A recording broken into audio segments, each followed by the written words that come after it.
नमस्कार, मी गोपाळ माळी. आपल्या सर्वांचे एबी मराठीमध्ये स्वागत आहे. प्रेक्षक हो, आपण दररोज सकाळी उजनी अपडेटच्या माध्यमातून जी काय उजनीची काय पाणी पातळी असेल त्याच्या संदर्भात पाहतच आहोत. पुण्यामधल्या जे काय घाट माथ्यावरती जो काय पाऊस सुरू आहे त्याच्यातून येणारं, पुण्यामधून असेल किंवा पुण्याच्या वरच्या भागातून, सकल भागातून जो काही पाऊस पडतोय त्याचं पाणी उजनी धरणामध्ये येते आणि उजनी धरण पूर्ण क्षमतेने भरलेलं आहे. 117 TMC एवढं आता उजनी धरण भरलेलं आहे.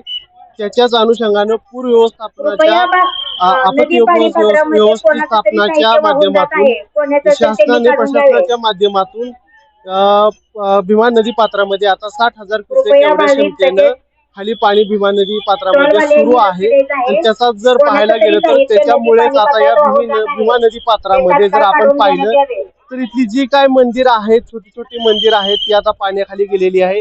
गेल्या 2-3 दिवसापूर्वीच जर पाहायला गेलं तर आषाढी वारी झालेली आहे आणि तरी सुद्धा इथे काही भाविक अजूनही येत आहेत आणि ते इथून पुढे न जाता प्रशासनाच्या माध्यमातून त्यांना इथं अडवण्यात येते आणि त्यांना इथूनच माघारी पाठवण्यात येते.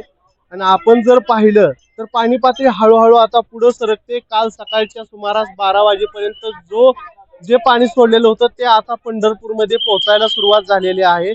परंतु जे काल मध्यरात्रीपासून 10:30 असेल, 11 वाजता असेल, 60,000 क्युसेक एवढं जे पाणी सोडलेलं आहे ते अद्यापही पंढरपूरमध्ये पोहोचलेलं नाहीये. ते पाणी पोहोचल्यानंतर ते पाणी अजून वाढणार आहे आणि पाणी पातळी जर आपण पाहिली तर ती हळूहळू वरती वाढत येते.